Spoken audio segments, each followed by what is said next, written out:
എല്ലാവർക്കും ഈ വേദിയിലേക്ക് നമസ്കാരം. എല്ലാവരെയും സ്വാഗതം ചെയ്യുന്നു.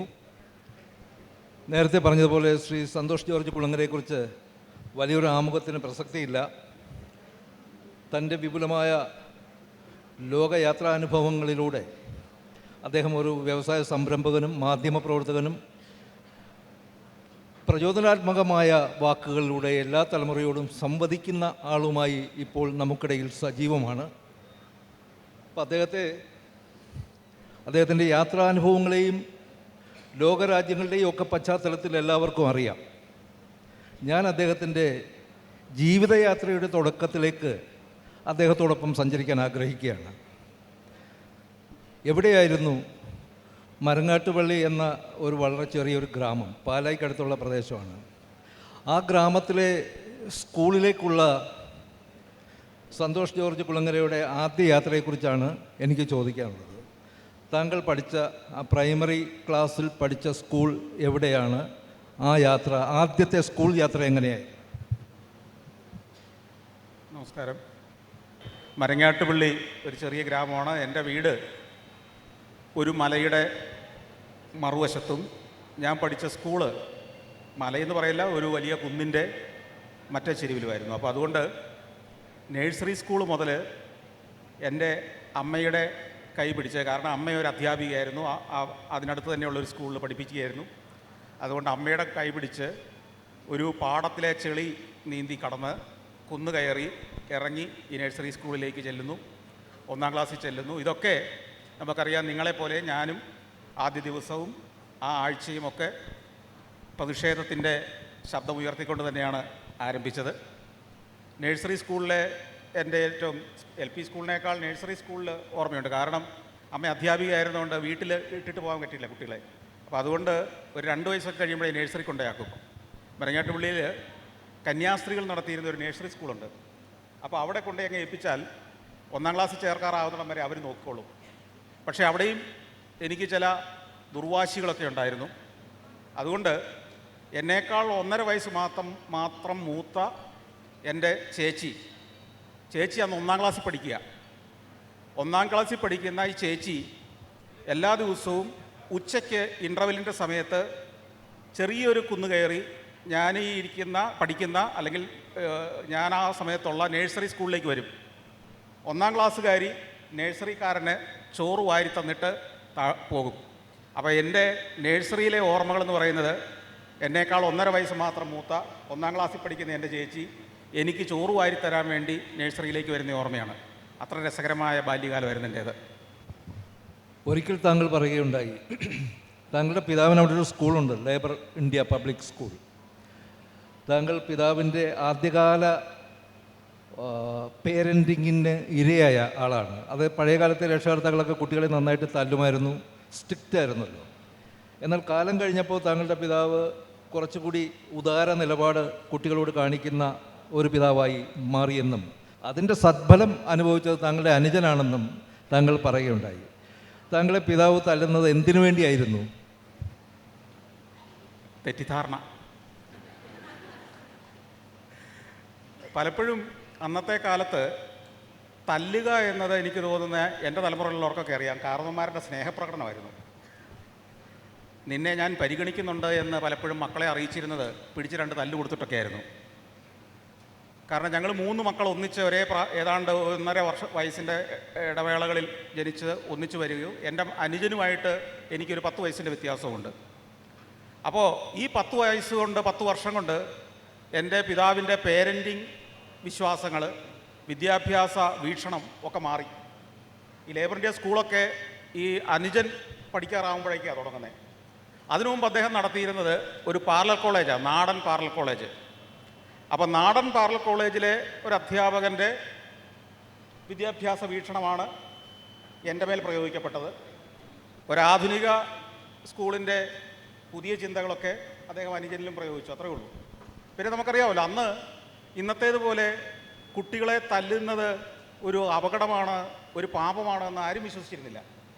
അധ്യാപകരും 2 തല്ലൊക്കെ കുട്ടികൾക്ക് കൊടുത്താൽ അവനെ ശ്രദ്ധിക്കുന്നുണ്ട് എന്നതിൻ്റെ സൂചനയായിരുന്നു അന്ന്.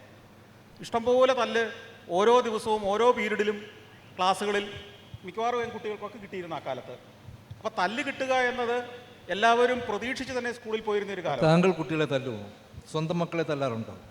ഇല്ല ഇല്ല എന്ന് പറഞ്ഞാൽ ഒരു തവണയോ മറ്റോ ഞാൻ ഒരാൾക്കിട്ട് ഒരെണ്ണം കൊടുത്തിട്ടുണ്ട്. ഈ ലേബർ ഇന്ത്യ എന്നുള്ള പേര് പലപ്പോഴും ഞാൻ ശ്രദ്ധിച്ചിട്ടുണ്ട്. എന്താണ് ഈ ലേബർ ഇന്ത്യ? ഇന്ത്യയിൽ ലേബർ വളരെ ചീപ്പാണെന്നാണോ അതോ കേരളത്തിൽ ലേബർ പ്രോബ്ലം കൂടുതലുണ്ടെന്നുള്ളതാണോ? എന്താണ് ഈ ലേബർ ഇന്ത്യ? ലേബർ ഇന്ത്യ എന്ന പേര് ആകസ്മികമായിട്ട് കിട്ടിയൊരു പേരാണ്. ഞാൻ നേരത്തെ പറഞ്ഞല്ലോ, എൻ്റെ പിതാവ് ഒരു പാരലൽ കോളേജാണ് നടത്തിയിരുന്നത്. പാരലൽ കോളേജ് നടത്തിക്കൊണ്ടിരിക്കുമ്പോൾ അദ്ദേഹം പരാജയപ്പെട്ട കുട്ടികളെ വിജയിപ്പിക്കുന്നതിലൊരു മിടുക്കനായിരുന്നു. എന്ന് വെച്ചാൽ മരങ്ങാട്ടുപള്ളിയിലും പരിസര പഞ്ചായത്തുകളിലും ഒക്കെ അക്കാലത്ത് SSLCക്ക് 10ാം ക്ലാസ്സിൽ ഒരു 60% പേരും തോക്കുമായിരുന്നു. കേരളത്തിൻ്റെ ഒരു വിജയ ശതമാനം അതൊക്കെ ആയിരുന്നു, 40% ആയിരുന്നു ഒരു കാലത്ത് SSLC വിജയ ശതമാനം. അപ്പോൾ 60% തോക്കുമ്പോൾ അവരെ അടുത്ത ഒരു വർഷം കൊണ്ട് ജയിപ്പിച്ചു വിടേണ്ട ഒരു ഉത്തരവാദിത്വം ആ പ്രദേശത്ത് എൻ്റെ പിതാവിൻ്റേതായിരുന്നു. അതായത് അവരുടെ തോറ്റം കുട്ടികളുടെ പേരൻസ് എല്ലാം ഈ കുട്ടികളെ കൊണ്ടുവന്ന് പിതാവിനെ ഏൽപ്പിക്കും, സാറേ ഇവനെ എങ്ങനെയും ഒന്ന് ജയിപ്പിച്ചു വിടണം. അപ്പോൾ പുള്ളിയുടേതായ ഒരു പാഠ്യപദ്ധതി അല്ലെങ്കിൽ തോറ്റവനെ ജയിപ്പിക്കുന്ന ചില ടെക്നിക്കുകൾ, പ്രത്യേകിച്ച് ഇംഗ്ലീഷൊക്കെ ആയിരുന്നു അന്നത്തെ ഏറ്റവും കടുപ്പം പിടിച്ച. പിതാവിൻ്റെ ആ സഹായം താങ്കൾക്ക് വേണ്ടി വന്നിട്ടുണ്ടോ?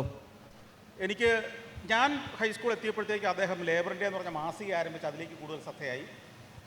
പക്ഷേ ഈ 10ാം ക്ലാസ്സിൽ അത്യാവശ്യം നല്ല മാർക്കോടുകൂടി ഞാൻ പാസ്സായെങ്കിലും, ഞാനത് പറഞ്ഞിട്ടുള്ളതാണെങ്കിലും വീണ്ടും പറയുകയാണ്, എന്നെ അദ്ദേഹം അവിടുത്തെ അടുത്ത ഏറ്റവും മികച്ച 2 കോളേജുകളിൽ എനിക്ക് അഡ്മിഷൻ കിട്ടി, 3 കോളേജുകളിൽ. എങ്കിലും അദ്ദേഹം എന്നോട് പറഞ്ഞു, നീ ഈ 3 കോളേജിലും പോവില്ല, പകരം കേരളത്തിലെ ഏറ്റവും മികച്ച ഒരു വിദ്യാലയത്തിലാണ് നിന്നെ പ്രീ ഡിഗ്രിക്ക് വിടാൻ പോകുന്നത് എന്ന് പറഞ്ഞ് എൻ്റെ അഡ്മിഷൻ കാർഡ് കീറിക്കളഞ്ഞ് അദ്ദേഹത്തിൻ്റെ പാരലൽ കോളേജിൽ എന്നെ കൊണ്ട് ചേർത്തു. അങ്ങനെ നിരാശയോടുകൂടി, വലിയ പ്രതിഷേധത്തോടുകൂടി, ജീവിതത്തെക്കുറിച്ച് തന്നെയുള്ള എൻ്റെ സ്വപ്നങ്ങളെല്ലാം തകർന്നാണ് ഞാൻ പ്രീ ഡിഗ്രി വിദ്യാർത്ഥിയാകുന്നത്. അത് മരങ്ങാട്ടുപള്ളി ജംഗ്ഷനിൽ തന്നെയുള്ള ഒരു പഴയ കെട്ടിടത്തിലാണ് ഈ പാരലൽ കോളേജ്. ഇതേ കെട്ടിടത്തിൻ്റെ മുന്നിൽ നിന്നാണ് എൻ്റെ കൂടെ 10ാം ക്ലാസ് ജയിച്ച മറ്റു കുട്ടികളെല്ലാം കോളേജിലേക്ക് ബസ് കയറി പോകുന്നത്. അപ്പം ഞാനിങ്ങനെ തലകുമ്പിട്ട് ഇവരുടെ ഇടയിലൂടെ ഈ പാരലൽ കോളേജിലേക്ക് കയറി പോകുമ്പോൾ അവർ 2 ബുക്കും കക്ഷത്തി വെച്ച് കോളേജിലേക്ക് പോകുന്ന കാഴ്ചയൊക്കെ കുറേ കാലം നിരാശപ്പെടുത്തി. പക്ഷേ അതിൻ്റെ പ്രതിഷേധ സൂചകമായിട്ടാണ്, ഉഴപ്പും എന്നുള്ളൊരു പേടിയിലാണ് എന്നെ ഈ കോളേജിൽ ചേർത്തത്. എന്നാൽ ഇവിടെ ഉഴപ്പാൻ പറ്റുമോ എന്ന് നോക്കട്ടെ എന്ന് വിചാരിച്ച് ഞാൻ ആ കോളേജിൽ വെച്ചാണ്, പാരലൽ കോളേജിലാണ് പഠിക്കുന്ന സമയത്താണ് എൻ്റെ ടെലിവിഷൻ പ്രവർത്തനങ്ങൾ ആരംഭിച്ചത്. ദൂരദർശന് വേണ്ടി ശാകുന്തളം എന്നൊരു സീരിയൽ ചെയ്യാനുള്ള പണി നടത്തിയതും ദൂരദർശനിലേക്കുള്ള എൻ്റെ ആദ്യ യാത്രയൊക്കെ ഈ പ്രീ ഡിഗ്രി വിദ്യാർത്ഥിയായിരുന്ന കാലത്താണ്. ഈ മരങ്ങാട്ടുപള്ളി പ്രത്യേകിച്ചും KM മാണിയുടെ ഒരു ജന്മസ്ഥലമായിട്ടാണ് ഞാൻ മനസ്സിലാക്കുന്നത്. പാലായും മരങ്ങാട്ടുപള്ളിയും തമ്മിൽ വ്യത്യാസമൊന്നുമില്ല. അവിടെ KM മാണി, പഴയ തലമുറയിൽപ്പെട്ട Cherian J Kappan, RV Thomas, KR Narayanan, അത് അതെ ഉഴവൂർ. അപ്പോൾ ഇത്തരം ബിസിനസ് രംഗത്താണെങ്കിൽ മണർകാട് പാപ്പൻ, ഇത്തരം പാലക്കാർ താങ്കളെ സ്വാധീനിച്ചിട്ടുണ്ടോ? താങ്കൾ അവരെ എങ്ങനെയാണ് നോക്കിക്കണ്ടത് അക്കാലത്ത്? മരങ്ങാട്ടുപള്ളി ശരിക്കും ഒരു തനി ഗ്രാമമാണ്. പാലാ കുറച്ചുകൂടെ വലിയ പട്ടണമാണ്. ഈ പ്രമുഖ വ്യക്തികളിൽ പലരും പാലായിലാണ്. അതുകൊണ്ട് തന്നെ മരങ്ങാട്ടുപള്ളി പോലുള്ള ഗ്രാമങ്ങളിലുള്ളവർക്ക് അവരിങ്ങനെ അകലെയുള്ള ചില വിഗ്രഹങ്ങളോ വലിയ പ്രതിഭകളോ ഒക്കെ ആയിട്ട് തോന്നിയിട്ടേ ഉള്ളൂ. അവരൊന്നും നമ്മളെ അടുത്ത് സ്വാധീനിക്കുന്ന രീതിയിൽ വന്നിട്ടില്ല. പക്ഷേ KM മാണി ഈ പ്രദേശത്തൊക്കെ വലിയ സ്വാധീന ശക്തിയായിരുന്നു ഒരു കാലത്ത്, അദ്ദേഹം ജീവിച്ചിരുന്ന കാലം അത്രയും. കാരണം അദ്ദേഹത്തിൻ്റെ ഒരു ശൈലി അറിയാമല്ലോ, വളരെ ജനകീയനായിരുന്നു. ഒരു വീട്ടിൽ മരണമോ കല്യാണമോ എന്തുണ്ടായാലും അദ്ദേഹം അവിടെ ഉണ്ടാവും. പ്രത്യേകിച്ച് മരിച്ച വീടുകളിൽ, മരണമുണ്ടായ വീടുകളിലെ അദ്ദേഹത്തിൻ്റെ സാന്നിധ്യം വളരെ ശ്രദ്ധേയമാണ്. നിങ്ങൾക്കൊക്കെ പലപ്പോഴും അറിയാം അല്ലേ, മാണി സാർ മരിച്ച വീട്ടിൽ പോകുന്നത് തന്നെ വലിയൊരു സംഭവം തന്നെയാണ്. അദ്ദേഹത്തെക്കുറിച്ച് ഒത്തിരി നർമ്മങ്ങളും അങ്ങനെ കേട്ടിട്ടുണ്ട്. ഒരിക്കലൊരു മരിച്ച വീട്ടിൽ അദ്ദേഹം യാത്ര ചെയ്യുന്ന വഴിക്കാണ് മരിച്ച ഒരു വീട്ടിൽ മരണം ഉണ്ടായെന്ന് അറിയുന്നു. അദ്ദേഹം കയറി ചെല്ലുന്നു. അപ്പോൾ വിദേശത്തെ എവിടെയോ വെച്ച് മരിച്ച ഒരു നേഴ്സിൻ്റെ മൃതദേഹം നാട്ടിൽ കൊണ്ടുവന്നാണെന്ന് അറിയുന്നു. അദ്ദേഹം ദുഃഖപരവശനായി ആ വീട്ടിലേക്ക് കയറി ചെല്ലുന്നു. ഇത് നാട്ടുകാർ പറയുന്നതാണ്. ഒടുവിൽ ആ മരിച്ച നേഴ്സിൻ്റെ ഭർത്താവ് ചെന്ന് മാണി സാറിനെ ആശ്വസിപ്പിക്കുന്നു, പോട്ട മാണി സാറേ എന്ന്. നമ്മുടെ ബൈബിൾ വാചകമുണ്ട്, അന്വേഷിപ്പിൻ കണ്ടെത്തും എന്ന്. താങ്കൾ ഈ ലോകയാത്രകളിലൂടെ എന്തെങ്കിലും അന്വേഷിക്കാൻ ശ്രമിച്ചിട്ടുണ്ടോ? കണ്ടെത്താൻ ആഗ്രഹിച്ചിട്ടുണ്ടോ? കണ്ടെത്തിയിട്ടുണ്ടോ? ഞാൻ യാത്രകളിൽ എന്തെങ്കിലും ഒരു ലക്ഷ്യസ്ഥാനത്തേക്കായിരിക്കും എല്ലാ യാത്രകളും ഉണ്ടായിട്ടുണ്ടാവുക. കൃത്യമായ ഒരു ലക്ഷ്യമുണ്ടാവും. ഉദാഹരണം പറഞ്ഞാൽ, നമ്മൾ പോകുന്ന ഏത് രാജ്യത്തും നമ്മൾ അന്വേഷിക്കുന്ന ഒരു ഹൈലൈറ്റ് ആയിട്ടുള്ള ഒരു കാഴ്ചയോ അനുഭവം ഉണ്ടാവും. അതിലേക്ക് പോകുമ്പോൾ കിട്ടുന്ന മറ്റനുഭവങ്ങളുടെ ചേർന്നതാണ് സഞ്ചാരം. അപ്പോൾ എൻ്റെ എല്ലാ യാത്രയും അങ്ങനെയാണ്. ഇപ്പോൾ നമ്മൾ അലാസ്ക എന്ന് പറയുന്ന ഒരു ഭൂഭാഗത്തേക്ക് യാത്ര ചെയ്യുമ്പോഴും അലാസ്കയിൽ നമുക്കൊരു ലക്ഷ്യമുണ്ട്. ആ ലക്ഷ്യത്തിലേക്കാണ് പോകുന്നത്. അലാസ്ക എന്ന് പറയുന്നത് അമേരിക്കയുടെ വിദൂരമായൊരു പ്രദേശമാണ്. അവിടുത്തെ ഒരു സാധാരണ ജീവിതം കാണുക എന്നുള്ളതും അവിടെ മനുഷ്യർ സഞ്ചരിച്ചിരുന്ന മാർഗ്ഗങ്ങൾ എന്താണെന്ന് നിരവധി സിനിമകളിലൂടെ നമ്മൾ കണ്ടിരുന്ന ഡോഗ് സ്ലെഡിങ് ഉൾപ്പെടെയുള്ള സ്ലെഡ് എന്ന് പറയുന്ന വാഹനത്തിൽ മനുഷ്യർ സഞ്ചരിച്ചിരുന്ന ആ അനുഭവങ്ങളിലൂടെ ഒന്ന് പോകുക എന്നുള്ളതായിരുന്നു എനിക്ക് അലാസ്കയിലേക്ക് പോകുമ്പോഴുള്ള പ്രധാന ലക്ഷ്യം. പക്ഷേ ആ യാത്രയിൽ മറ്റു പല അനുഭവങ്ങളിലൂടെ നമ്മൾ കടന്നു പോവുകയും ചെയ്യും. അമേരിക്കൻ യാത്രാവിവരണം MT വാസുദേവൻ നായർ എഴുതിയപ്പോൾ അതിന് അദ്ദേഹം കൊടുത്ത ശീർഷകം ആൾക്കൂട്ടത്തിൽ തനിയെ എന്നായിരുന്നു. താങ്കൾക്ക് ആൾക്കൂട്ടത്തിൽ ഒറ്റപ്പെടുന്ന ഫീലിംഗ് ഉണ്ടായിട്ടുണ്ടോ, അതോ ഈ ആൾക്കൂട്ടത്തെയൊക്കെ ആസ്വദിക്കുന്ന ഒരാളാണോ? താങ്കൾ ഒരു ഏകാഗിയാണോ, അതോ ആൾക്കൂട്ടത്തോടൊപ്പം സഞ്ചരിക്കുന്നതിൽ സംതൃപ്തി കാണുന്ന ആളാണ്? ഞാൻ തനിച്ച് സഞ്ചരിക്കാൻ ഇഷ്ടപ്പെടുന്ന ഒരാളാണ്. പരമാവധി സമയം തനിച്ചിരിക്കാൻ ഇഷ്ടപ്പെടുന്ന ഒരാളാണ്. ഇപ്പോൾ ഒരു പൊതുസ്ഥലത്ത് പോലും അധികം ആരാലും ശ്രദ്ധിക്കപ്പെടാതെ ഏതെങ്കിലും ഒരു ഭാഗത്ത് ഒതുങ്ങിയിരിക്കാൻ ആഗ്രഹിക്കുന്ന ഒരാളാണ്. സത്യമാണത്. ചില യാത്രകളിൽ ഞാൻ വിദേശ രാജ്യങ്ങളിലേക്കോ അല്ലെങ്കിൽ മറ്റേതെങ്കിലും സ്ഥലത്തേക്കൊക്കെ പോകുമ്പോൾ എയർപോർട്ടിൽ ചെല്ലുമ്പോൾ പോലും ഞാൻ ആരും വരാൻ സാധ്യതയില്ലാത്ത ഒരു ഭാഗത്ത് പോയി ഒതുങ്ങിയിരിക്കാറുണ്ട്. കാരണം അവിടെ ഇരുന്ന് ഞാൻ പല കാര്യങ്ങളെക്കുറിച്ചും ചിന്തിക്കുന്നത്, പല കാര്യങ്ങളെക്കുറിച്ചും യാത്ര ചെയ്യുമ്പോൾ കാണാൻ സാധ്യതയുള്ള സ്ഥലങ്ങളെക്കുറിച്ച് പദ്ധതിയിടുന്നത്, വായിക്കുന്നത്, ഇതൊക്കെ എനിക്കിഷ്ടമുള്ള കാര്യമാണ്. ഞാൻ ആളുകളിലേക്ക് അങ്ങോട്ട് കയറി പരിചയപ്പെടുകയോ അങ്ങോട്ട് കയറി ആളുകളെ അഭിസംബോധന ചെയ്യുകയോ ചെയ്യുന്ന ഒരാളല്ല. എനിക്കത് ഭയം ഇപ്പോഴും ഉള്ളിലുള്ള. അങ്ങോട്ട് ചെന്ന് പരിചയപ്പെടണമെന്ന് തോന്നുന്ന ആരെങ്കിലും ഉണ്ടോ ഇപ്പോൾ നമ്മുടെ നാട്ടിൽ? അങ്ങോട്ട് ചെന്ന് പരിചയപ്പെട്ടാൽ കൊള്ളാം എന്ന് തോന്നുന്ന ഒരാളുണ്ടോ? അങ്ങോട്ട് ചെന്ന് പരിചയപ്പെടുക എന്നുള്ളതുകൊണ്ട് പ്രത്യേകിച്ച് കാര്യമില്ല എന്ന് എനിക്കറിയാം. അവരെ എനിക്ക് നന്നായിട്ട് അറിയാം.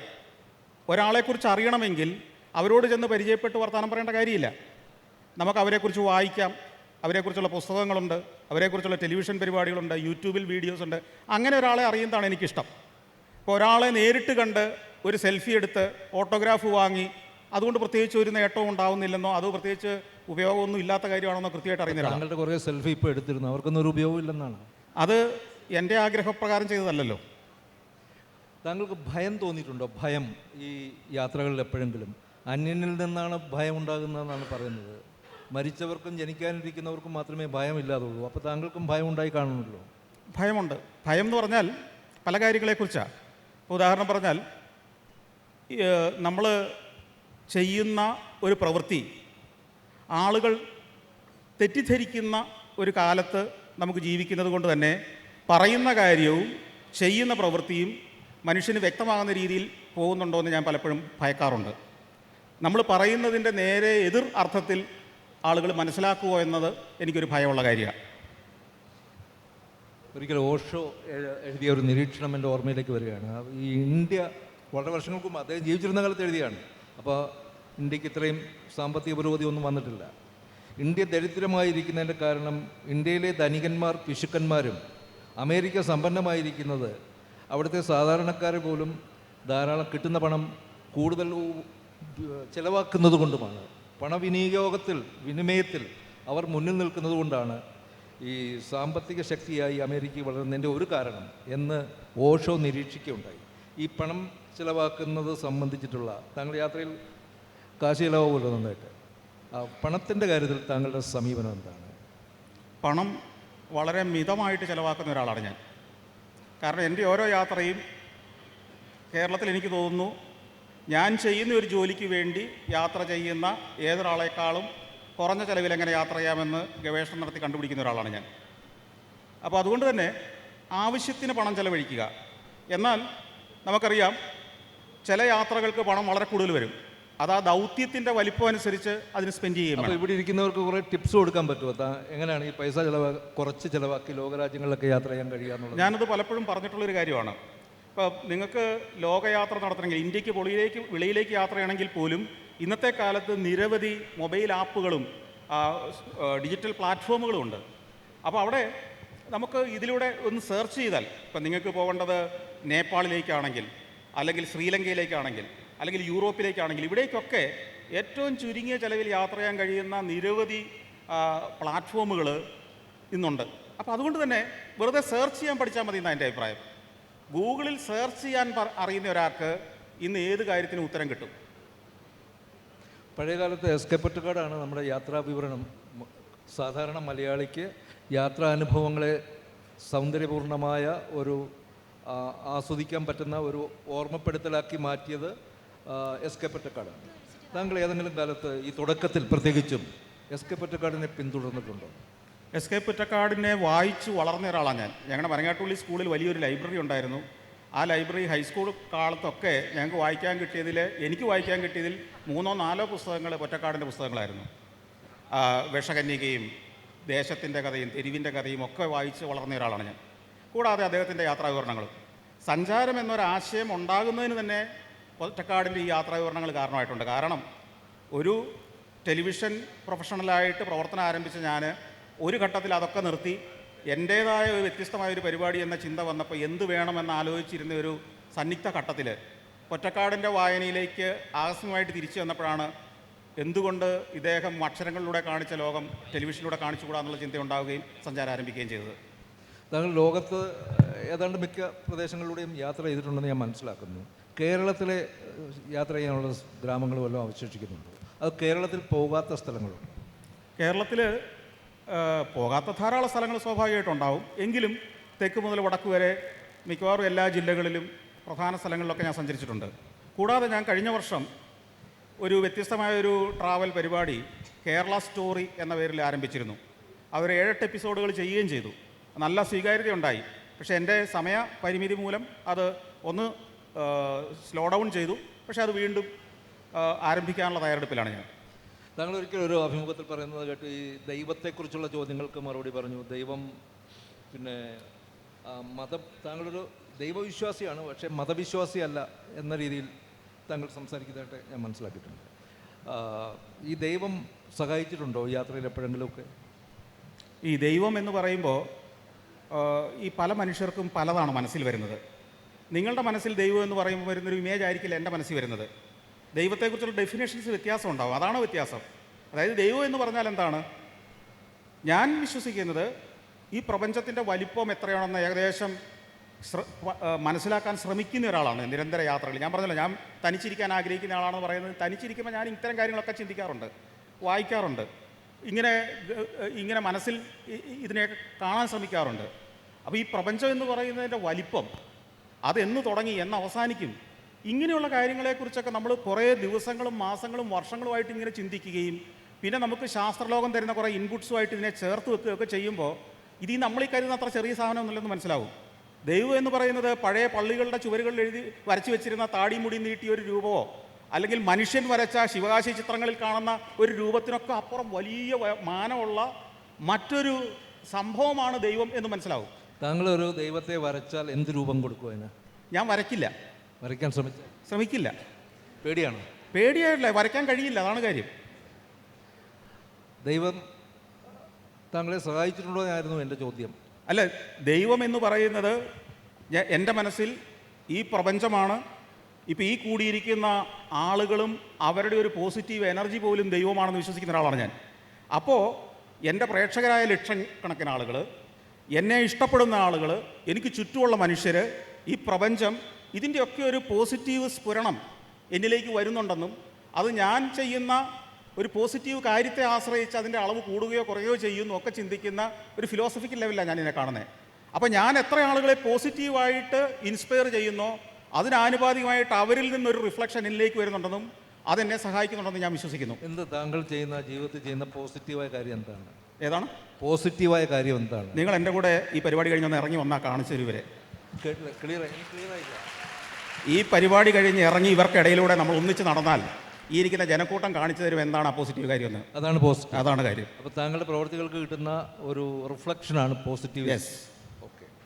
നമ്മുടെ നാട്ടിൽ ഈ ഒരു പാലം വന്നോ റോഡ് വന്നോ എന്നുള്ളതിനേക്കാൾ കൂടുതൽ ആളുകൾ കൂടുതൽ പ്രാധാന്യത്തോടു കൂടി ചർച്ച ചെയ്യാൻ ആഗ്രഹിക്കുന്നത് ദൈവമുണ്ടോ ഇല്ലയോ, മരിച്ചു കഴിഞ്ഞാൽ എവിടെ ചെല്ലും, ഇങ്ങനെയൊക്കെയുള്ള കാര്യങ്ങളെക്കുറിച്ചാണ്. താങ്കൾ സഞ്ചരിച്ച മറ്റ് ഭൂവിഭാഗങ്ങളിൽ ഇതുപോലെ ദൈവത്തെക്കുറിച്ച് എത്രമാത്രം വാദോരാതെ സംസാരിക്കുകയും ചർച്ചയും ചെയ്യുന്ന സമൂഹത്തെ കണ്ടിട്ടുണ്ടോ? ഇല്ല. ഇപ്പോൾ ഈ സംശയമുണ്ടാകുമ്പോഴാണല്ലോ നമ്മളൊരു കാര്യത്തെക്കുറിച്ച് കൂടുതൽ ചർച്ച ചെയ്യുക. വ്യക്തതയുള്ളൊരു കാര്യത്തെക്കുറിച്ച് ഇപ്പോൾ ഇവിടെ ഓക്സിജൻ ഉണ്ടോ നമ്മളിപ്പോൾ തർക്കിക്കേണ്ട കാര്യമുണ്ടോ? നമുക്കൊക്കെ അറിയാം നമ്മൾ ജീവിച്ചിരിക്കുന്നത് ഇവിടെ ഓക്സിജൻ ഉള്ളത് കൊണ്ടാണ്. എന്നതുപോലെ വ്യക്തതയുള്ള കാര്യങ്ങളിൽ മനുഷ്യൻ തർക്കിക്കേണ്ടതില്ല. മനുഷ്യൻ ഇപ്പോഴും സംശയമുള്ള, അല്ലെങ്കിൽ സംശയം ആർക്കൊക്കെ ഉണ്ടോ അവരൊക്കെയാണ് ഈ തർക്കിച്ചുകൊണ്ടിരിക്കുന്നത്. അപ്പോൾ അതിൻ്റെ രൂപം, ഭാവം, ശക്തി, അതിൻ്റെ ഒറിജിൻ, അതിൻ്റെ അന്ത്യം, ഇങ്ങനെയുള്ള കാര്യങ്ങളിലൊക്കെ മനുഷ്യന് അവ്യക്തതയുണ്ട്. അതുകൊണ്ടാണ് ഈ തർക്കിച്ചുകൊണ്ടിരിക്കുന്നത്. എന്നാൽ വിശാലമായ ഒരു ഫിലോസഫിക്കൽ കാഴ്ചപ്പാടോടുകൂടി ഇതിനെ കാണുന്ന ഒരാൾക്ക് തർക്കിക്കാൻ പോകേണ്ട കാര്യമില്ല. അതാണ് ഞാൻ വിശ്വസിക്കുന്നത്. ഈ മനുഷ്യൻ അവരനെ മനസ്സിലാക്കുമ്പോഴാണ് അയാളുടെ മഹത്വം മനസ്സിലാക്കുക, തിരിച്ചറിയാൻ കഴിയുക എന്ന് പറയാറുണ്ട്. താങ്കൾ അപരിചിതരായ മനുഷ്യരിൽ നിന്ന് ഈ മാനവിക ബോധം താങ്കൾക്ക് കിട്ടിയിട്ടുണ്ടോ? ഇഷ്ടം പോലെ.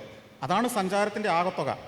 ഞാൻ എൻ്റെ ചുറ്റുമുള്ള സമൂഹത്തിൽ നിന്ന് മാത്രമല്ല, ലോകത്തിലെ വിവിധ ഭാഗങ്ങളിൽ സഞ്ചരിക്കുമ്പോഴും ഇതേ സ്പിരിറ്റ്, ഇതേ ആ ഒരു പോസിറ്റീവ് എനർജി സ്ഫുരിക്കുന്നതാണ് ഓരോ മനുഷ്യനെന്ന് ഞാൻ തിരിച്ചറിഞ്ഞിട്ടുണ്ട്. നമുക്ക് അപരിചിതമായ സംസ്കാരങ്ങളിൽ, അപരിഷ്കൃതരെന്ന് നമ്മൾ കരുതിയ സമൂഹത്തിൽ ഇവിടെയൊക്കെ ഇത് തന്നെയാണ് നമുക്ക് കിട്ടുന്നത്.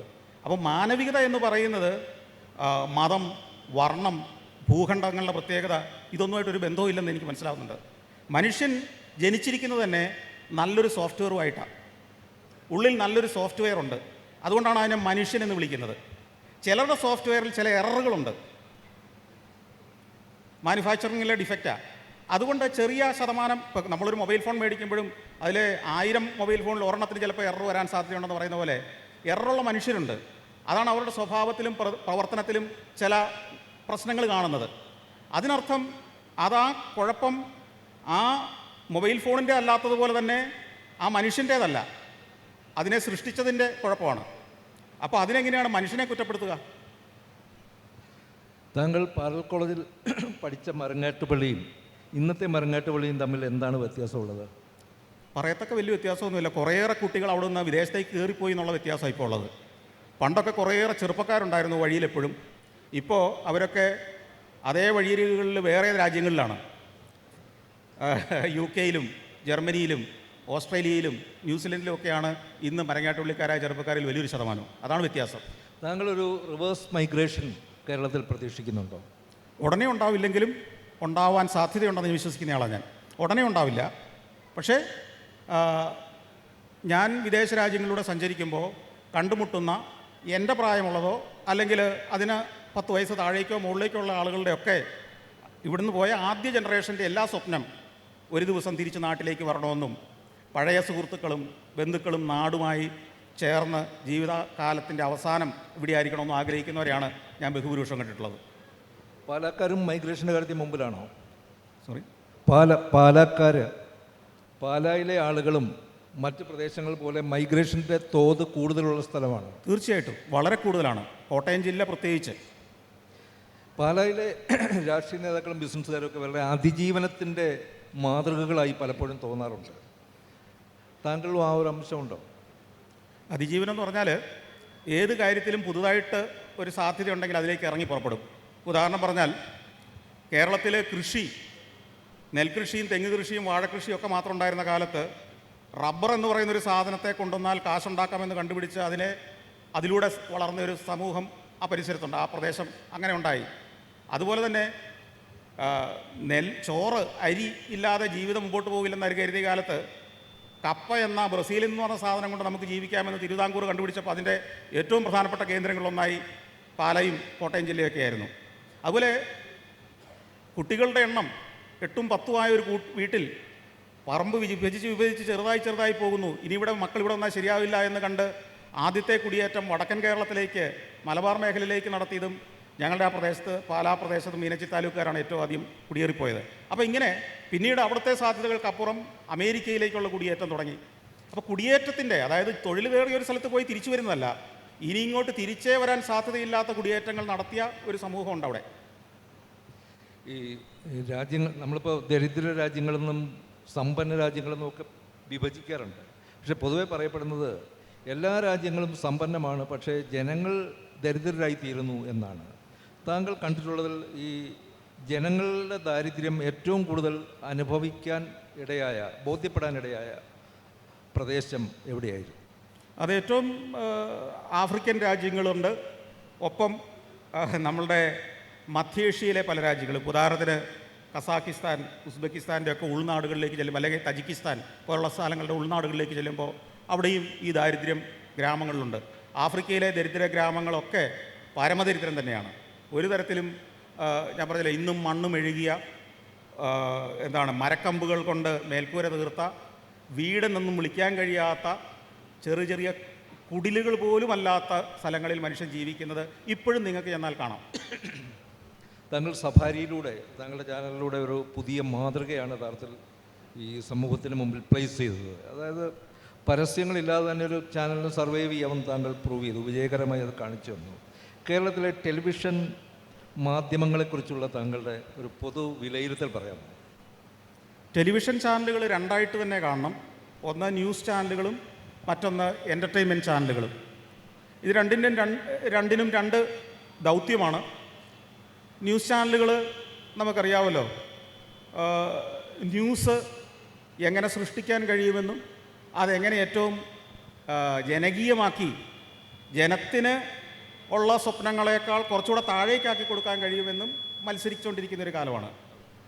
എന്നാൽ മറ്റ് എൻ്റർടൈൻമെൻറ്റ് ചാനലുകൾ പഴയതിനേക്കാൾ കുറച്ചുകൂടെയൊക്കെ നിലവാരം കൂട്ടി വരുന്നുണ്ടോ എന്നും എനിക്കൊരു സംശയമുണ്ട്. കാരണം പണ്ട് സീരിയലുകളുടെ ഒരു അതിപ്രസരമായിരുന്നെങ്കിൽ ഇന്ന് പലതരം കലാ മത്സരങ്ങളുടെ ഒരു സ്വഭാവത്തിലേക്ക് വന്നത് കുറച്ചൊക്കെ ഭേദമാണല്ലോ. നല്ല പാട്ടിൻ്റെ ഒരു മത്സരം എന്നൊക്കെ പറയുന്നത് കുറച്ചുകൂടെ ഭേദപ്പെട്ടൊരു കാര്യമല്ലേ.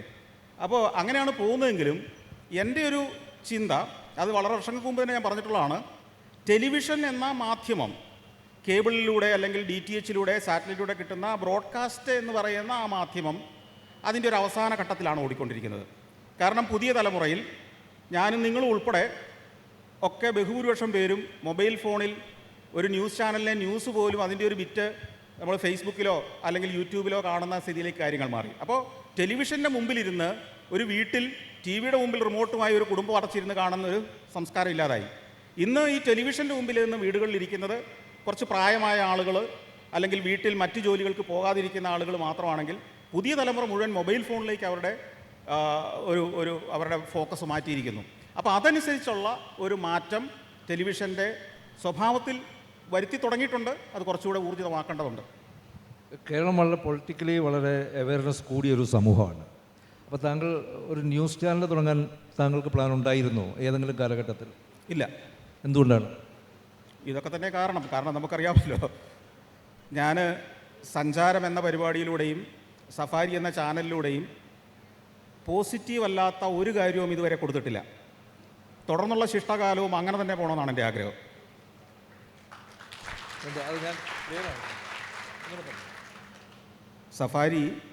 സഫാരിയിലെ എല്ലാ പരിപാടികളും ആളുകളെ ഇൻസ്പയർ ചെയ്യുന്നതോ അവർക്ക് ജീവിത വീക്ഷണം കൊടുക്കുന്നതോ ആയ പോസിറ്റീവായ പരിപാടികൾ മാത്രമാണ് കൊടുക്കുക.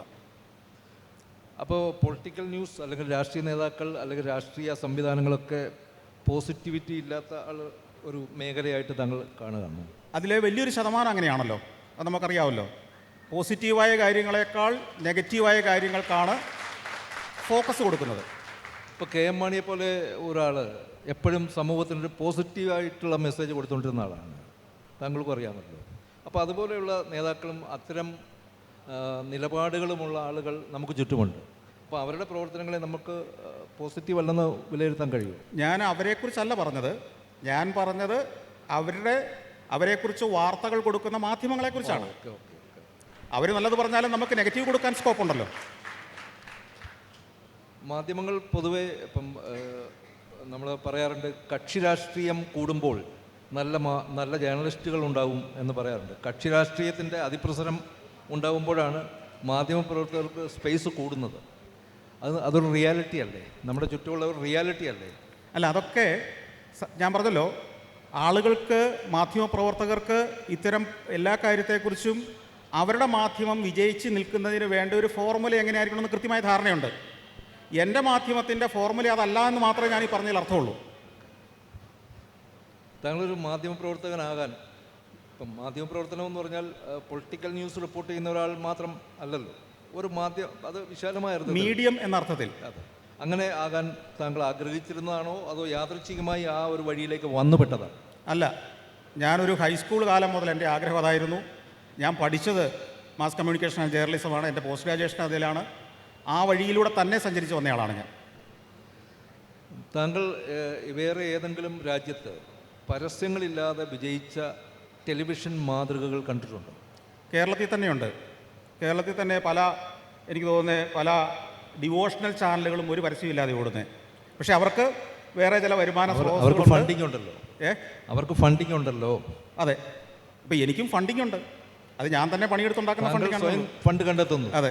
മറ്റേ ആളുകൾക്ക് ഫണ്ട് ചിലപ്പോൾ വിദേശത്തു നിന്ന് വരുമായിരിക്കും, അല്ലെങ്കിൽ അവരുടെ സമുദായമോ സംഘടനകളോ കൊടുക്കുന്നതായിരിക്കും. അല്ല, അവർക്ക് കുറച്ചുകൂടെ ബുദ്ധി എന്നേക്കാളുള്ളത് കൊണ്ട് അത് അവരാ രീതിയിൽ ചെയ്യുന്നു.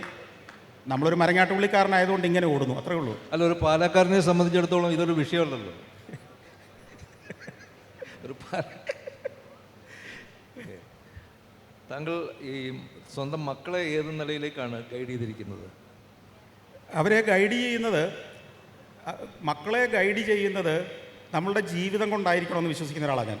അവരെൻ്റെ ജീവിതം കണ്ടാണ് വളരുന്നത്, എൻ്റെ ഒപ്പമാണ് വളരുന്നത്. അപ്പം ഞാൻ എങ്ങനെ ഒരു കാര്യത്തെ സമീപിക്കുന്നു, എനിക്ക് ലോകത്ത് നടക്കുന്ന കാര്യങ്ങളോടുള്ള എൻ്റെ നിരീക്ഷണം എന്താണ്, ലോകം മുഴുവൻ സഞ്ചരിച്ച് ഞാൻ എന്താണ് പറയുന്നത്, ലോകത്തെ കാണിക്കുന്നത് എന്തെന്ന് അവർ കണ്ടുകൊണ്ടിരിക്കുക. അവർ ജനിച്ചപ്പോൾ മുതൽ കാണുന്നത് സഞ്ചാരമുള്ള ഒരു പിതാവിനെയാണ്. അവർക്ക് കൃത്യമായ ധാരണയുണ്ട്. അതുകൊണ്ട് തന്നെ അവർക്ക് എൻ്റെ പ്രവർത്തനങ്ങളുടെ ഭാഗമാകാൻ താല്പര്യവുമാണ്. ഒരാൾ പഠനം പൂർത്തിയാക്കി, ആളിപ്പോൾ എൻ്റെ കൂടെ ഉണ്ട്, മൂത്ത മകൾ. കൂടെ രണ്ടാമത്തെ ആൾ പഠിച്ചുകൊണ്ടിരിക്കുന്നു. അവനും അവധി കിട്ടുമ്പോഴെല്ലാം നമ്മുടെ സ്ഥാപനത്തിലും നമ്മുടെ പ്രവർത്തനങ്ങളിൽ മുഴുകുന്നതാണ്. അപ്പോൾ അതിലൊക്കെ അവർ എക്സൈറ്റഡായ, ഈ പ്രവർത്തനം മുന്നോട്ട് കൊണ്ടുപോകാൻ താല്പര്യമുള്ള മക്കൾ തന്നെയാണ് കൂടെയുള്ളത്. ഈ യാത്രയൊക്കെ മതിയാക്കൂ എന്നാരെങ്കിലും പറഞ്ഞിട്ടുണ്ടോ? ഇല്ല. സ്വയം തോന്നിയിട്ടുണ്ടോ? ഇല്ല. മതിയാക്കുക എന്ന് പറഞ്ഞാൽ, യാത്ര എന്ന് പറയുന്നത് എല്ലാം വിദേശയാത്ര തന്നെ ആവണമെന്നില്ല. ഞാൻ പറഞ്ഞല്ലോ, കേരള സ്റ്റോറി എന്ന് പറയുന്നൊരു പരിപാടി ഞാൻ ചെയ്യുമ്പോൾ അതെനിക്ക് എത്ര പ്രായമാകുന്ന പറയാൻ ഞാൻ ഉണ്ടെങ്കിൽ എനിക്ക് ചെയ്യാൻ കഴിയുന്ന യാത്രകളുടെ വലിയ സാധ്യത ഈ കൊച്ചു കേരളത്തിലും ഉണ്ട് എന്ന് ഉറച്ചു വിശ്വസിക്കുന്ന ഒരാളാണ് ഞാൻ. എത്ര വയസ്സാകുമ്പോഴായിരിക്കും താങ്കൾ പ്രായമാകുന്നത്? എത്ര വയസ്സാകുമ്പോഴായിരിക്കും താങ്കൾ പ്രായമാകുന്നത്? എനിക്ക് പ്രായമാകാനുള്ള സാധ്യത വളരെ കുറവാണെന്ന് വിശ്വസിക്കുന്ന ഒരാളാണ് ഞാൻ. എനിക്ക് വയസ്സാകാൻ സാധ്യത വളരെ കുറവാണെന്നാണ് ഞാൻ വിചാരിച്ചു. എൻ്റെ കൂട്ട് പ്രായമുള്ള ഒരാളായിട്ടാണ് ഞാൻ നിങ്ങളെ ഇതുവരെ കണ്ടത്. അല്ല, എന്നെക്കാൾ ചെറുപ്പക്കാരനാണ്. പല കാരണങ്ങളുണ്ടല്ലോ ഒരാൾ ചെറുപ്പമാകാൻ. ആ കാരണങ്ങൾ വെച്ച് നോക്കിയാൽ ഞാൻ താങ്കളെക്കാൾ വളരെ ചെറുപ്പമാണ്.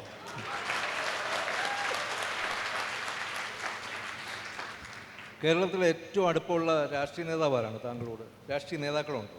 ഇല്ല. അടുപ്പം വെച്ച് പുലർത്താത്തതാണോ അടുപ്പം ഉണ്ടാവാത്തതാണോ? ഞാൻ ഇപ്പോൾ പ്രവർത്തിക്കുന്ന മേഖല മൂലവും ടെലിവിഷൻ ചാനലിൻ്റെ പ്രവർത്തകൻ എന്ന നിലയിലും സഞ്ചാരം ഈ രാഷ്ട്രീയക്കാരെല്ലാം കാണാറുള്ളത് കൊണ്ടും ഒരു സ്നേഹം ഈ പറഞ്ഞ രാഷ്ട്രീയക്കാർക്കെല്ലാം എന്നോടുണ്ട്. അതുകൊണ്ട് തന്നെ എവിടെ വെച്ച് കാണുമ്പോഴും ഒരു ഹായ് പറയാറുണ്ട്, വിശേഷം പറയാറുണ്ട്.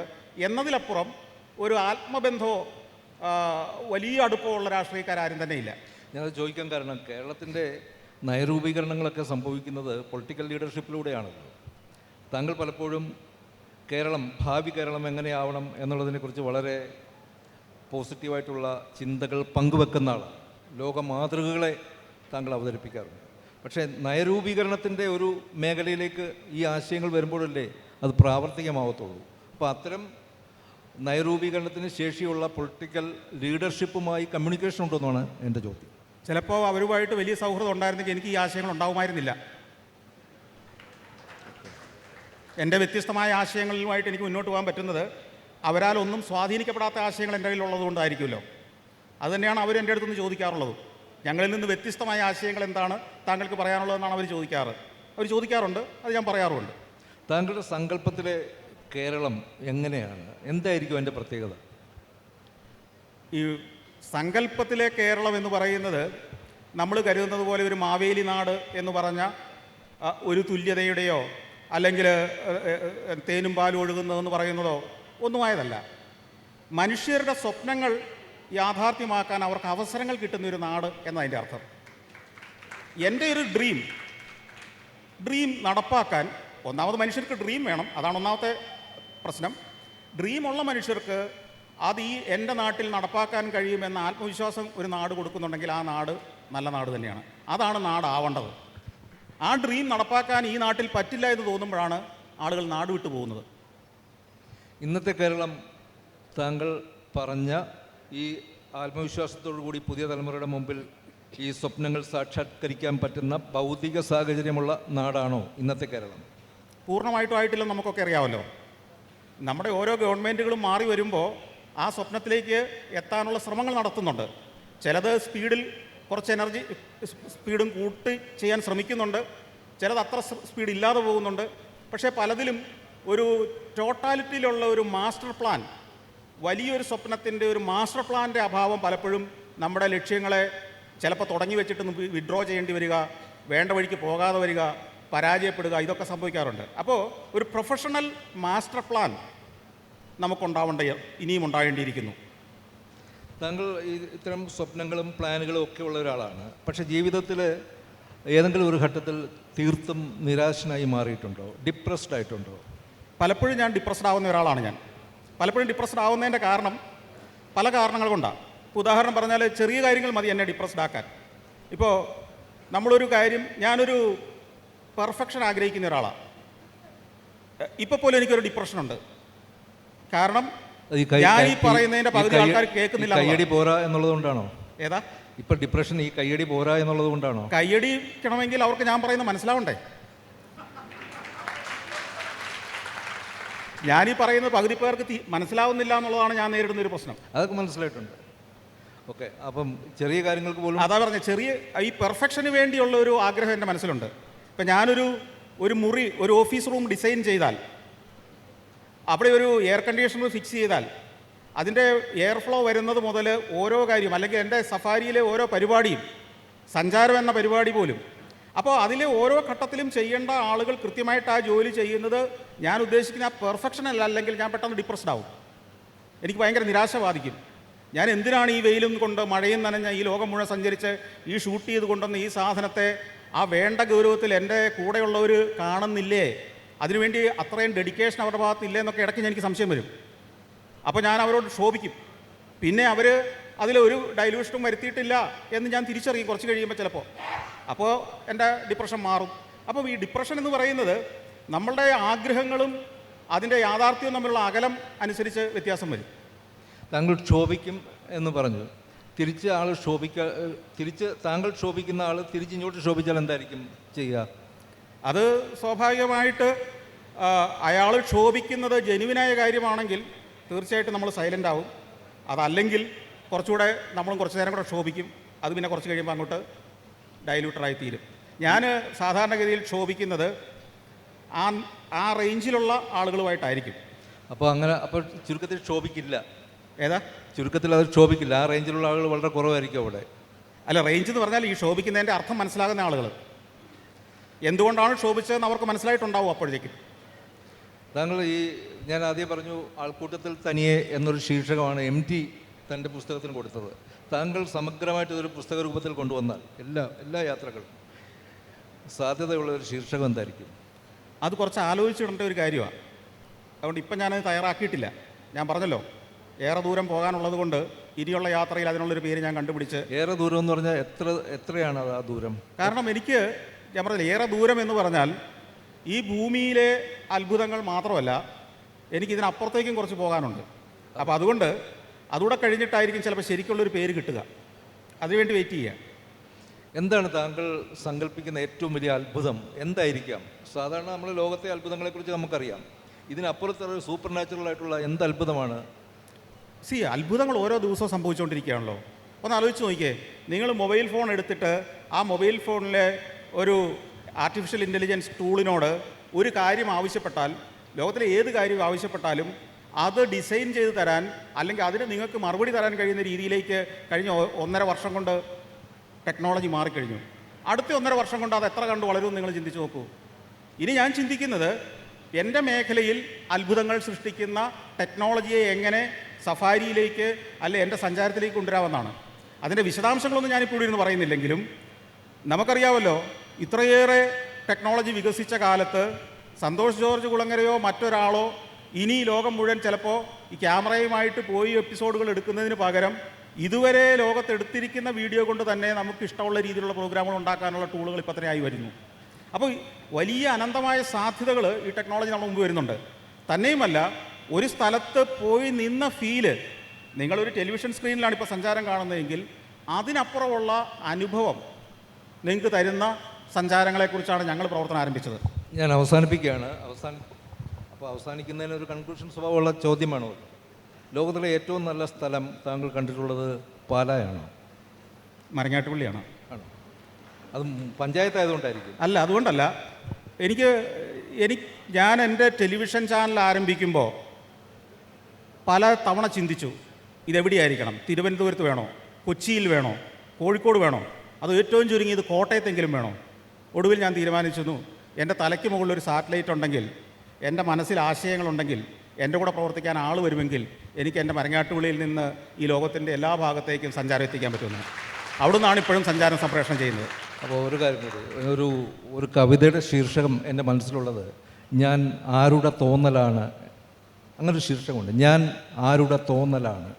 സന്തോഷ് ജോർജ് കുളങ്ങര ആരുടെ തോന്നലാണ്? സ്വയം തോന്നുന്നതെന്താണ്? എനിക്കത് മനസ്സിലായില്ല വ്യക്തമായിട്ട്. ഒരു കവിതാ ശീർഷകത്തിൻ്റെ പേര് അല്ല, ആരുടെ തോന്നൽ ആണ്. ഞാൻ ആരുടെ തോന്നലാണ്. ആ ചോദ്യം ആ ശീർഷകം ഞാൻ അങ്ങോട്ടിടുകയാണ്. താങ്കൾ ആരുടെ തോന്നലാണ്?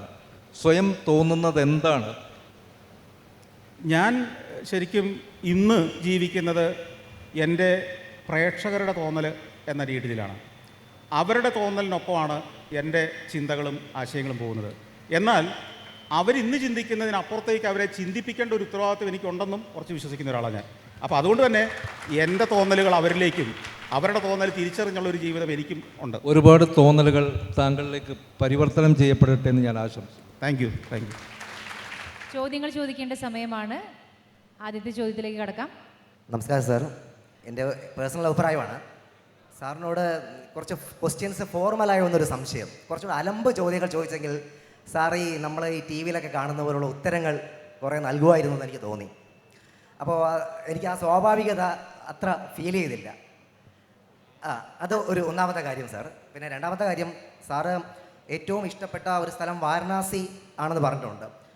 ഈ അവിടെ എത്തിയപ്പോൾ മനുഷ്യന് ഇത്രയേ ഉള്ളൂ എന്നൊരു തോന്നലാണോ സാറിന് അങ്ങനെ ഒരു തോന്നലുണ്ടായത്? അത് ജീവിതത്തിൽ പിന്നീട് സാറിനെ സ്വാധീനിച്ചിട്ടുണ്ടോ എന്നാണ് എൻ്റെ ചോദ്യം. തീർച്ചയായിട്ടും. ഇപ്പോൾ ചോദ്യം വേണ്ടത്ര അലമ്പായില്ല എന്നൊരു അല്ലേ ഒരു നിലവാരം ഇച്ചിരി കൂടിപ്പോയി എന്നുള്ളതാണ്. ചോദ്യങ്ങൾക്ക് നിലവാരം കൂടിപ്പോയി, അതാണ്. അത് ശ്രീ എബ്രഹാം മാത്യുവിൻ്റെ നിലവാരം അതായതുകൊണ്ട് അങ്ങനെ സംഭവിച്ചതാണ്. ശരിക്കും എൻ്റെ നിലവാരം അതല്ല. പിന്നെ ഈ യാത്രയെക്കുറിച്ച് ചോദിച്ചാൽ, കാശിയെക്കുറിച്ച് ഞാൻ പറഞ്ഞത് കാശിയുടെ അവിടുത്തെ ഭൗതികമായ കാര്യങ്ങളല്ല, അവിടുത്തെ ഒരു ആത്മീയതയുടെ നൂറ്റാണ്ടുകളായുള്ളൊരു പാരമ്പര്യം, അവിടെ അതിൻ്റേതായി ഇന്ന് കാണുന്ന പ്രകടമായ ദൃശ്യങ്ങൾ, മനുഷ്യൻ അവൻ്റെ അന്ത്യസ്ഥലം അതാണ്. കാശിയിൽ മാത്രമല്ല, കാശിയിലൂടെ സഞ്ചരിക്കുമ്പോൾ നിങ്ങൾ കാണുന്നത് ദഹിപ്പിക്കുന്ന കാട്ടുകൾ മാത്രമല്ല. നിങ്ങൾ ഗംഗയിലൂടെ ഒരു ബോട്ടിൽ സഞ്ചരിച്ചാൽ, വള്ളത്തിൽ സഞ്ചരിച്ചാൽ ഒഴുകി നടക്കുന്ന മനുഷ്യ മൃതദേഹങ്ങൾ കാണാം. ഞാൻ സഞ്ചാരത്തിൽ കാണിച്ചിട്ടുണ്ട് ഒരു 4 വയസ്സുകാരൻ്റെ മൃതദേഹം ഇങ്ങനെ വെള്ളത്തിന് മുകളിൽ ഇങ്ങനെ പൊങ്ങിക്കിടന്ന് ആടുന്ന ഒരു കാഴ്ച. അപ്പോൾ എല്ലാ പ്രായക്കാരും മരണമെന്നത്, അല്ലെങ്കിൽ ജീവിതകാലത്തെ എത്ര പ്രതാപിയും മരണശേഷം എന്ത് എന്നൊക്കെ നമ്മളെ പഠിപ്പിക്കുന്ന സ്ഥലം. കൂടാതെ അതിൻ്റെ ഓരങ്ങളിലുള്ള നിരവധി കാട്ടുകൾ. ഇന്ത്യയിലെ എല്ലാ നാട്ടുരാജ്യങ്ങൾക്കും, നേപ്പാളിന് വരെ അവിടെ ഗസ്റ്റ് ഹൗസുകളുണ്ടായിരുന്നു. അതൊക്കെ ഇന്നും നൂറ്റാണ്ടുകളുടെ പഴക്കത്തോടെ നിൽക്കുന്നുണ്ട്. അപ്പോൾ ഇതെല്ലാം കൂടെ ചേർന്ന കത്തിക്കൊണ്ടിരിക്കുന്ന ചിതകൾ, നിരന്തരം വന്നുകൊണ്ടിരിക്കുന്ന മൃതദേഹങ്ങൾ, കത്താത്ത ശവങ്ങൾ, ഒഴുകിപ്പരക്കുന്ന മനുഷ്യർ, ശവം ദഹിപ്പിക്കുന്ന മണങ്ങൾ, ചീഞ്ഞ ശവത്തിൻ്റെ മണം, ഇതെല്ലാം ചേർന്ന വേറൊരു ഫീലാണ്. ഇങ്ങനെയൊരു സ്ഥലം ലോകത്തില്ല എന്നുള്ളതുകൊണ്ടാണ് എന്നെ അത് വേറൊരു തരത്തിൽ ആകർഷിക്കുന്നു എന്ന് പറയുന്നത്. ആകർഷിക്കുന്നു പറഞ്ഞാൽ എന്നെ സ്ട്രൈക്ക് ചെയ്ത സ്ഥലമായി മാറുന്നത്. അനന്തമജ്ഞാതമവർണ്ണനീയം ഈ ഭൂലോകഗോളം തിരിയുന്ന മാർഗം, അതിങ്കിലെങ്ങാണ്ട് ഒരിടത്തിരുന്ന് നോക്കുന്ന സന്തോഷ് കഥയെന്തറിഞ്ഞു.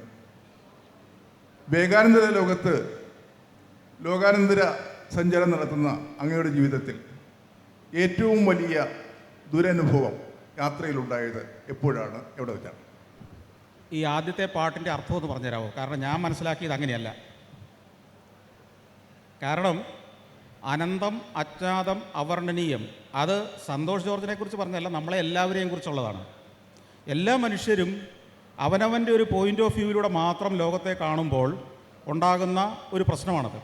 എന്നാൽ ഈ അനന്തവും അജ്ഞാതവുമായ ഈ പ്രപഞ്ചം ഉണ്ടെന്നും അവിടെ ഇങ്ങനെയുള്ള അത്ഭുതങ്ങൾ ഉണ്ടെന്നും ദിവസവും തിരിച്ചറിയുന്ന ഓരോ മനുഷ്യനും ഇതിൻ്റെ പുറത്തേക്ക് കടക്കുന്നുമുണ്ട്. അപ്പോൾ നമുക്കൊക്കെ ഈ ഡെഫിനേഷനിൽ നിന്ന് പുറത്ത് കടക്കാനുള്ള ഒരു സാധ്യതയും ആ കവിതാശകലം പങ്കുവയ്ക്കുന്നുണ്ട്. അതാണ് എനിക്കതിനുള്ള മറുപടി. ഇല്ല, എൻ്റെ യാത്രകളിൽ ചെറിയ ചെറിയ ദുരനുഭവം എന്നൊന്നും പറയാൻ പറ്റില്ല, അതൊക്കെ അനുഭവങ്ങളാണ്. ദുരനുഭവമാകുന്നത് നമ്മളെ ബാധിക്കുമ്പോഴാണ്. അനുഭവങ്ങൾ, ഇപ്പോൾ ഉദാഹരണത്തിന് നമ്മൾ ഒരു സ്ഥലത്ത് ചെല്ലുമ്പോൾ നമ്മൾ പ്രതീക്ഷിക്കാത്ത ഒരു കാര്യം സംഭവിച്ചാൽ അതിനെ ദുരനുഭവം എന്ന് വേണേൽ വിളിക്കാം. പക്ഷേ ആ പ്രതീക്ഷിക്കാത്ത സംഭവവും സഞ്ചാരത്തിനൊരു വിഷയമാണ്. സഞ്ചാരത്തിൽ അത് ഉപയോഗപ്പെടുത്താൻ പറ്റിയില്ലെങ്കിലും സഞ്ചാരിയുടെ എയർക്കുറിപ്പിന് ഒരു എപ്പിസോഡാണത്. അപ്പോൾ ആ ദുരനുഭവങ്ങൾ മാത്രമാണ് പലപ്പോഴും എനിക്ക് കഥ പറയാനുള്ള വിഷയങ്ങളായി മാറിയിട്ടുണ്ടാവുക. ഒരു യാത്ര നടത്തുന്ന, യാത്രാവിവരണം എഴുതുന്ന ഒരാൾക്ക്, യാത്രാവിവരണം ചെയ്യുന്ന ഒരാൾക്ക് ദുരനുഭവങ്ങളോ ഏറ്റവും മോശം അനുഭവങ്ങളോ നല്ലൊരു കണ്ടൻറ്റാണ്, അതൊരു റോ മെറ്റീരിയലാണ്. അപ്പോൾ അത് മോശം സാധനമല്ല. നമസ്തേ സർ. സർ, ഞാൻ അഭിജിത്ത് പ്രദീപ്, പാങ്ങോട് കേന്ദ്രീയ വിദ്യാലയത്തിൽ 10th സ്റ്റാൻഡേർഡിൽ പഠിക്കുന്നു. ഇതിന് മുമ്പും നമ്മൾ കണ്ടിട്ടുണ്ട് 2024 MBIFL വെച്ച്. സോ എനിക്ക് ചോദിക്കാനുള്ളത്, മറ്റൊരു രാജ്യത്തേക്ക് പോകുമ്പോൾ അവിടുത്തെ പ്രശ്നങ്ങൾ, അതായത് ഇൻ്റർനാഷണൽ യുദ്ധങ്ങളായാലും ഇപ്പോൾ അവർ തമ്മിലുള്ള, ഇന്ത്യയും ആ രാജ്യം തമ്മിലുള്ള ഇഷ്യൂസ്, അവിടെ ആളുകൾ നമ്മളോട് എങ്ങനെ പെരുമാറുന്നു, അത്തരം പല ഇൻ്റർനാഷണൽ ഇഷ്യൂസ് വരാറുണ്ട്. ഇപ്പോൾ തന്നെ ഗാസയിലെ യുദ്ധവും മറ്റു കാര്യങ്ങളും നടന്നുകൊണ്ടിരിക്കുകയാണ്. അപ്പോൾ ഇത്തരം ഇൻ്റർനാഷണൽ പൊളിറ്റിക്കൽ ഇഷ്യൂസ് സാറിൻ്റെ ട്രാവലിങ്ങിനെ എത്രത്തോളം ബാധിച്ചിട്ടുണ്ട് സാർ? ഒത്തിരി ബാധിക്കാറുണ്ട്. കാരണം എനിക്കിതുവരെ പാകിസ്ഥാനിൽ പോകാൻ പറ്റിയിട്ടില്ല. പോകാൻ ആഗ്രഹമില്ലാത്തതുകൊണ്ടല്ല, പോകണമെന്നും അവിടുത്തെ മനുഷ്യരെങ്ങനെ ജീവിക്കുന്നുവെന്നും അവിടുത്തെ ഉൾനാടുകളിലെ ജീവിതം തന്നെയുമല്ല, അവരുടെ ഹിമാലയം പ്രദേശങ്ങൾ, അതൊക്കെ അതിമനോഹരങ്ങളായ വ്യത്യസ്തങ്ങളായ ജീവിതമുള്ള സ്ഥലങ്ങളാണ്. അതിലൂടെയൊക്കെ പോകാൻ എനിക്കൊരു തടസ്സമുണ്ട്. കാരണം ഒരു വ്ളോഗർ പോകുന്നത് പോലെയോ ഒരു സാധാരണ ഒരു ട്രാവലർ പോകുന്ന പോലെ പോലും എനിക്ക് പലപ്പോഴും അനുമതി കിട്ടില്ല. കാരണം നമ്മുടേത് ഒരു രജിസ്റ്റർ ചെയ്ത ഇന്ത്യ രാജ്യത്തെ ലൈസൻസ്ഡായ ഒരു ടെലിവിഷൻ ചാനലാണ്. അപ്പോൾ ആ ടെലിവിഷൻ ചാനലിൻ്റെ, ഞാൻ വിസയ്ക്ക് അപ്ലൈ ചെയ്യുമ്പോൾ തന്നെ അവർക്ക് സെർച്ച് ചെയ്യുമ്പോഴേ മനസ്സിലാകും ഇങ്ങനൊരു ടെലിവിഷൻ ചാനലിൻ്റെ ആളാണ്, അയാളുടെ ഉദ്ദേശം ഇന്ത്യ ഗവൺമെൻറ് ലൈസൻസോടുകൂടി പ്രവർത്തിക്കുന്ന ടെലിവിഷൻ ചാനലാണ്. അതുകൊണ്ട് തന്നെ വിസ ഇഷ്യൂ ചെയ്യുന്നതിന് ചില പരിമിതികൾ, അവർ ചില തടസ്സങ്ങൾ വെക്കും. അങ്ങനെ തടസ്സങ്ങൾ ഉണ്ടായിട്ടുണ്ട്. അതുകൊണ്ടാണ് എനിക്ക് പോകാൻ പറ്റാത്തത്. ഇപ്പോൾ ഈ അടുത്ത കാലത്ത് ഞാൻ ഇറാനിലേക്ക് പോകാൻ പദ്ധതി ഇട്ടിട്ടുണ്ടായിരുന്നു. ഓരോ തവണയും ഞാൻ പോകാൻ ഒരുങ്ങുമ്പോഴാണ് അവിടെ ഒരു പ്രശ്നം പൊട്ടിപ്പുറപ്പെടുക, എന്തെങ്കിലും ഒരു പ്രശ്നം. അങ്ങനെ ഒരു 3 തവണ എനിക്ക് ഇറാൻ യാത്ര മാറ്റി വെക്കേണ്ടി വന്നു. അങ്ങനെ പല രാജ്യങ്ങളിലേക്കുള്ള യാത്രകൾക്ക് അവിടുത്തെ പൊളിറ്റിക്കൽ ഇഷ്യൂസ് പ്രശ്നം സൃഷ്ടിക്കാറുണ്ട്. നമസ്കാരം, എൻ്റെ പേര് അനുപ്രിയ, ഞാനൊരു നിയമ വിദ്യാർത്ഥിയാണ്. സർ, എനിക്ക് ചോദിക്കാനുള്ളത്, ഒരുപാട് വൈവിധ്യങ്ങളായിട്ടുള്ള ദേശങ്ങളിലൂടെ, കാര്യങ്ങളിലൂടെയൊക്കെ സാർ ഒരുപാട് യാത്രകൾ ചെയ്തതിൻ്റെ അനുഭവങ്ങൾ ചാനലിലൂടെ നമ്മളൊക്കെ അറിയിച്ച ഒരാളാണ്. Sir, what is politics according to you? എപ്പോഴെങ്കിലും സാറിൻ്റെ സംസാരങ്ങൾ ഇത്തരം പുതിയ ജനതയെ അരാഷ്ട്രീയതയിലേക്ക് നയിക്കുന്നതായിട്ട് എപ്പോഴെങ്കിലും തോന്നിയിട്ടുണ്ടോ? ഒരുപാട് വൈവിധ്യങ്ങളെ മനസ്സിലാക്കിയ ഒരാൾ, ഒരുപാട് വായിച്ചിട്ടുള്ള ഒരാൾ, ഒരുപാട് മനുഷ്യരെ മനസ്സിലാക്കിയ ഒരാളെന്ന നിലയ്ക്ക് എന്താണ് സാറിനെ സംബന്ധിച്ച് രാഷ്ട്രീയം? എനിക്ക് ഇപ്പോൾ ഭരിക്കുന്നതോ ഭരിക്കാതിരിക്കുന്നതോ ആയ രാഷ്ട്രീയ പാർട്ടികളുടെ ആശയങ്ങളോട് യോജിപ്പില്ല എന്ന് പറഞ്ഞാൽ അതിനർത്ഥം അരാഷ്ട്രീയമെന്നല്ല. ഞാൻ അതിനേക്കാൾ ഉന്നതമായൊരു സ്വപ്നം കണ്ടാൽ, അതിനേക്കാൾ മികച്ച ഒരു രാഷ്ട്രീയത്തെ ഞാൻ സ്വപ്നം കാണുന്നുണ്ടെങ്കിൽ ഞാൻ അരാഷ്ട്രീയവാദിയാണെന്നല്ല ഇതിനർത്ഥം. മികച്ച രാഷ്ട്രീയം, ഇതിനേക്കാൾ ഭേദപ്പെട്ട രാഷ്ട്രീയം ഞാൻ ആഗ്രഹിക്കുന്നു, ഞാൻ അർഹിക്കുന്നു എന്നാണ് അതിൻ്റെ അർത്ഥം. അങ്ങനെ ആഗ്രഹിക്കുന്നതും അർഹിക്കുന്നുണ്ടെന്ന് അവനവൻ തിരിച്ചറിയുന്നത് ഒരു തെറ്റല്ല. 1947 രാഷ്ട്രീയ ചിന്തകൾ തന്നെ ആയിരിക്കണം ഇന്നും. അല്ലെങ്കിൽ പ്രീണനത്തിൻ്റെയും മതപ്രീണനത്തിൻ്റെയും ഒക്കെ സൈഡ് ചേർന്ന രാഷ്ട്രീയം തന്നെ ഞാനും അംഗീകരിച്ചിരിക്കണം എന്ന് ഒരാൾക്കും പറയാൻ കഴിയില്ല. അതല്ലാത്ത രാഷ്ട്രീയത്തെ മുന്നോട്ട് വെക്കാൻ എനിക്ക് കഴിയുന്നുണ്ടെങ്കിൽ എന്നെ മറ്റുള്ളവർ മുദ്ര കുത്തുന്നതാണ് അരാഷ്ട്രീയവാദിയെന്ന്. എനിക്ക് വ്യത്യസ്തമായ ചിന്തയുണ്ട്. എൻ്റെ രാഷ്ട്രീയം ഇന്നത്തെ കാലത്തെ മനുഷ്യന് ഈ രാഷ്ട്രത്തോട് ആദരവും സ്നേഹവും അഭിമാനവും തോന്നുന്ന പൗരനാക്കി അവരെ മാറ്റാൻ കഴിയുന്ന സാഹചര്യങ്ങൾ സൃഷ്ടിക്കുന്നതാണ് ഒരു യഥാർത്ഥ രാഷ്ട്രീയക്കാരൻ്റെ ജോലി എന്ന് വിശ്വസിക്കുന്ന ആളാണ് ഞാൻ.